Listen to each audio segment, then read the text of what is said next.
Now, you're probably wondering why this method is better than the blowpipe method. Well, the blowpipe method, everyone has to be DD'd, and if one person steps wrong, you just fail. In this method, if someone steps wrong, you can recover. Everyone has their own side, as you can see from the marked tiles.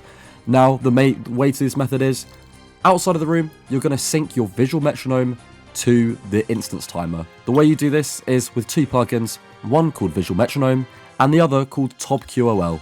Now for Visual Metronome, you want to go to the color settings, choose number of colors to 4. Once you've done that, you need to be able to do a hotkey, so this resets it back to 0. Now once you've done that, you can go to Top QOL, find xarpus, and make sure you have the instance timer turned on. So now what you do is you sync the numbers together. As you can see, I've already done this here. Make sure you enter through the middle. This is so you don't get instantly splattered and go straight underneath xarpus. The reason you do this is because you cannot let an exhumed heal the boss. Now you'll see all the marked tiles have a spec tile and then numbering 1 to 9. The reason for this is we're going to be following these around the room. The tiles will be linked in the description down below. Every single person's spec in this team is going to be Scythe into a Dragon Warhammer, running back, and then doing a BGS. Now, the reason we synced our metronomes before is so that we could go out on tick 3 and in on tick 4. You will see it throughout. So once xarpus spawns, we're going to do a Scythe into Hammer, as I say, and then we're going to click out on tick 3, and then we're going to wait until the first 4, and then we're going to BGS, and then back out again. This will put us in cycle, keep everyone on tick, and make sure that no one screws up at the beginning. If you want to miss out the Scythe that you can, just make sure you're clicking in on 4 and out on 3. The only other things to add is that you keep going back to the same tile until xarpus spits at you. And then we'll get to the 7.5 tile soon enough during the example. So as you can see here, xarpus is about to spawn, so we're going to spam click, making sure we stay on tick, because losing a tick could be kind of bad here, especially if you're doing the scythe hit.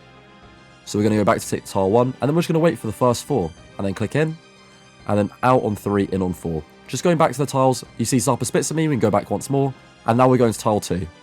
And we're just going to do that, following it around. So you see here, we're just going to go back to tile 2 over and over again, xarpus spits at me, onto tile 3.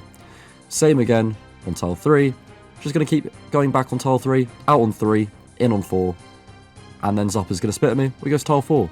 Do this all the way around, making sure to look where your next tile is. If you screw up, just do your best to get back into cycle. Maybe going ahead to the next tile isn't the worst decision. It depends on your mess up, but just use your intuition. I'm sure you'll be fine. I'm sure you've seen xarpus enough to be doing this achievement. Anyway, we're now nearing tile 7, so as we get to tile 6, we're doing our same thing as before, and we're going to do the same thing all the way until tile 7. The only difference of this whole method is you're going to have to lose a tick. So here we're going on to tile 7 now, and then we're just going to keep going back on tile 7 as per normal, but when xarpus spits at us, we're going to have to miss a hit, and then go to 7.5 instead, as we're doing now, and then on to tile 8. And that is literally the only difference. You see how all me and my team are on the same tick, because they've done the exact same thing. And then yeah, just finish off the cycle. xarpus looks like he's very healthy right now, but because we let him heal to full, he's going to screech far earlier than he would normally. You see here how he's like screeching in the low 30s. That is because he healed to full. And now what you do is once he's turned, you hit, and then you just AFK for the rest. Congratulations on the achievement. If you have any questions, leave them down below, and good luck with the rest of your tasks. Now recently I've made a Discord where we've been helping people every single day on stream get their achievements. I believe last week we did 8 perfect tobs and about 20 GM times. So come in, say hi, it's all free, open a ticket in the Discord.